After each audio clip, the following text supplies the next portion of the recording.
नमस्कार, मी पंजाब डक.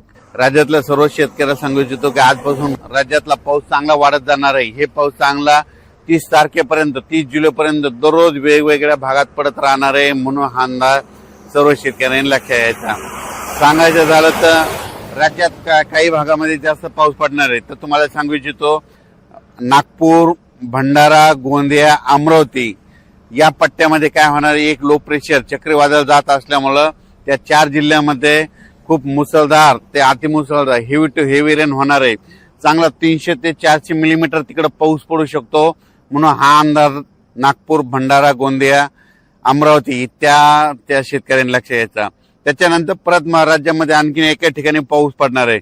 महाबळेश्वरकडे जवळपास heavy to heavy म्हणजे खूप मोठा पाऊस होणार आहे. 400 ते 500 मिलीमीटर पाऊस त्या ठिकाणी होऊ शकतो. तर त्या ठिकाणी पाऊस झाल्याच्या नंतर कोयना जे धरण आहे ते आता भरू शकतंय. म्हणून हे अंदाज लक्षात घ्यायचा. कारण की महाबळेश्वरवर पाऊस पडणार आहे, त्याच्यामुळे त्याचं पाणी कोयनाकडे जाते, म्हणून ते कोयना धरण भरू शकतंय. म्हणून हे देखील अंदाज लक्षात घ्यायचा. त्याच्यानंतर राज्यातलं परिस्थिती बघितलं तर मराठवाड्यामध्ये परभणी जिल्हा झालं, लातूर जिल्हा झालं, बीड जिल्हा झालं, धाराशिव जिल्हा झालं, जालना जिल्हा, संभाजीनगर या इथं काल देखील आज देखील पाऊस पडला. आणि आणखीन जवळपास 30 तारखेपर्यंत असा दररोज वेगवेगळ्या भागात काही ठिकाणी जोराचा पाऊस पडणार, कुठं रिमझिम पडणार, कुठं पेंडॉलता पडणार. म्हणून मराठवाड्यातल्या शेतकऱ्यांना अंदाज लक्षात यायचा. पश्चिम महाराष्ट्रात देखील काय होणार आहे, सांगली, सातारा, सोलापूर, कोल्हापूर, पुणे, त्याच्यानंतर अहिल्यानगर तिकडं देखील काय होणार आहे, हे जवळपास 30 तारखेपर्यंत 30 जुलैपर्यंत म्हणजे आज 19 ते 30 आणखीन 10-11 दिवस असा दररोज वेगवेगळ्या भागात पाऊस पडत राहणार आहे. म्हणून हा अंदाज लक्षात यायचा.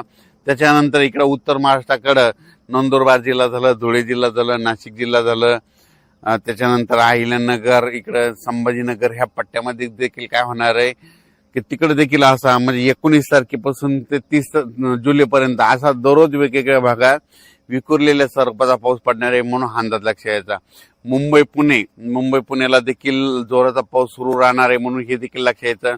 पण कोकणपट्टी आणि घाटमाता परिसर मात्र 19 तारखेपासून ते 27 तारखेपर्यंत खूप जोराचा पाऊस पडणार आहे घाटमाता आणि कोकणपट्टीकडे. म्हणून ही अंदाज त्या शेतकऱ्यांना लक्षात यायचा.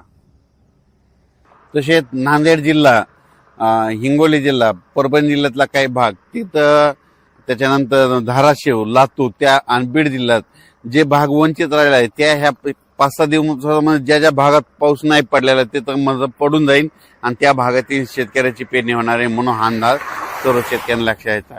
सांगायचं झालं तर राज्यात जवळपास आणखीन 30 तारखेपर्यंत 30 जुलैपर्यंत दररोज वेगवेगळ्या भागात पाऊस पडत राहणार आहे. म्हणून हा अंदाज लक्षात यायचा.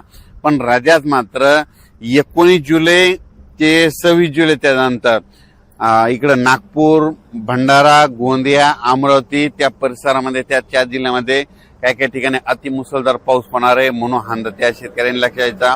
आणि इकडं महाबळेश्वरकडे एक देखील खूप मोठा पाऊस पडणार आहे. त्याच्यानंतर कोकणपट्टी घाटमाळात देखील पाऊस चांगला पडणार आहे. म्हणून त्या शेतकऱ्यांनी देखील अंदाज लक्षात यायचा. तसेच जळगाव, धुळे, नंदुरबार आणि नाशिक तिकडे देखील आज 19 तारखेपासून 26 तारखेच्या दरम्यान दररोज वेगवेगळ्या भागात पाऊस पडणार आहे आणि त्या शेतकऱ्यांच्या पिकाला जीवदान ठरणार आहे. म्हणून हा अंदाज सर्व शेतकऱ्यांना लक्षात यायचा.